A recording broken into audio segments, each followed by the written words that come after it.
আমি পরিষ্কার ভাষায় বলতে চাই, ঢাকা 12 আসনের এই মাদকের রাজ্যকে আমরা উৎখাত করে ছাড়ব।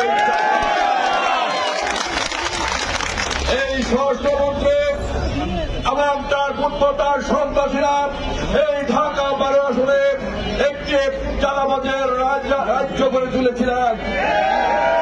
আমরা পরিষ্কার ভাষায় বলতে চাই, আমাদের পার্টির চেয়ারম্যান তারেক রহমান পরিষ্কার ভাষায় বলেছেন, চাঁদাবাজদের ঠাঁই কখনো বিএনপিতে হতে পারে না।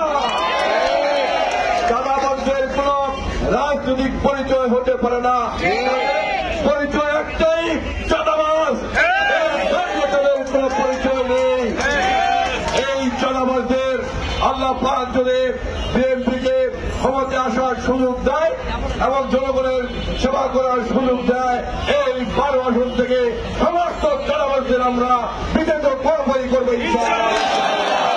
আমি একটা কথা পরিষ্কার ভাষায় বলতে চাই, কেউ যদি বিএনপির নামে এবং আমার নামে এই এলাকায় ঢাকা 12 আসনে চাঁদাবাজি করতে চায়, তাহলে বছরের কাছে অব্যাহত থাকবে। সবার আগে তাদেরকে গ্রেপ্তার করতে হবে এবং এই চাঁদাবাজের ঠাঁই কখনো বিএনপিতে হতে পারে না। আমি বিশেষ করে এই সেবাবাদের নগরের পুলিশ প্রশাসনের কাছে আহ্বান থাকবে, এই রাজাবাজার এলাকায় মাদক ব্যবসা করছে, চাঁদাবাজি করছে, যারাই করে তাদেরকে গ্রেপ্তার করবে।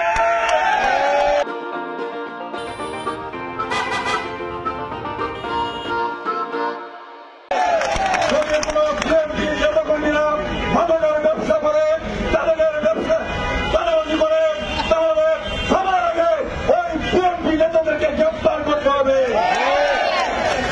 আজকে অনেক সন্ত্রাসীরা ব্যবসায়ীদের ভয় দেখাচ্ছেন, ব্যবসায়ীদেরকে ঢুকে ভয় দেখে চাঁদাবাজি করার সুযোগ করছেন। আমি যে কথাটি আগেই বলেছি, চাঁদাবাজির কোন দল নেই, যেখানেই দল কেন তাদের একটি পরিচয়, চাঁদাবাজ। প্রিয় সাংবাদিকরা, ব্যবসায়ীদের আমি আহ্বান করব, যদি কোন চাঁদাবাজ বিএনপির নামদারি হয় বা আমাদের নামের উপর চাঁদাবাজি করতে চায়, থানায় মামলা করবেন। থানায় মামলা দিলে সেনাবাহিনী ক্যাম্পে গিয়ে লিখিত অভিযোগ করবেন।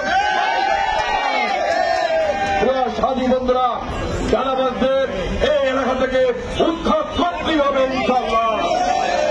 সাথী বন্ধুরা, আজকে নতুন করে এই ঢাকা শহরে কিশোর গ্যাংয়ের উৎপত্তি হয়েছে।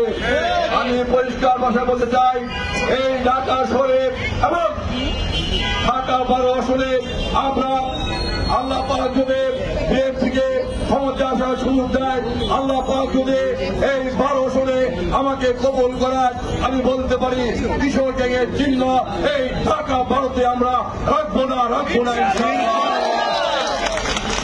আমাদের দলের প্রতিষ্ঠাতা শহীদ রাষ্ট্রপতি জিয়াউর রহমান এই বাংলাদেশে জনগণের রাজনীতি করেছিলেন, জনগণের উন্নয়নের জন্য কাজ করেছেন। আমাদের নেত্রী বেগম খালেদা জিয়া এই বাংলাদেশের জনগণের রাজনীতি করেছেন, জনগণের উন্নয়নের জন্য কাজ করেছেন। আমাদের নেতা তারেক রহমান যখন দেশে ছিলেন, ঘুরে ঘুরে সারা বাংলাদেশে জনগণের উন্নয়নের জন্য কাজ করেছেন, দেশের উন্নয়নের জন্য কাজ করেছেন। আমরা বলতে চাই, আমাদের নেতা তারেক রহমান পরিষ্কার ভাষায় বলেছেন, জনগণের পাশে থাকতে হবে, জনগণের পাশে থেকে জনগণের সেবা করতে হবে। জনগণের কোন রাজনৈতিক দলের সাথে না থাকে, সেই রাজনৈতিক দলের কোন মূল্য নেই। আর কোন নেতার সাথে যদি এলাকার জনগণ না থাকে, তাহলে সেই নেতারও কোন মূল্য নেই।